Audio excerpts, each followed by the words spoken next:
Okay, here's another quick little follow-up. So in addition to extending the selection out to the full width, I've implemented keyboard support.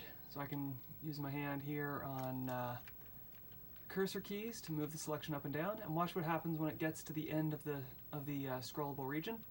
Boom! Scrolls the scroll region. Isn't that cool? Now, here's what's kind of neat. Let's say I'm on colors.a, which is actually a source code file. So colors is the one above it. So I'm going to move the scroll region completely out of view. And now I'm going to push cursor up once. And you can see that it's moved the selection to colors, but it's also scrolled the box so that it is so that the one that's selected is in view.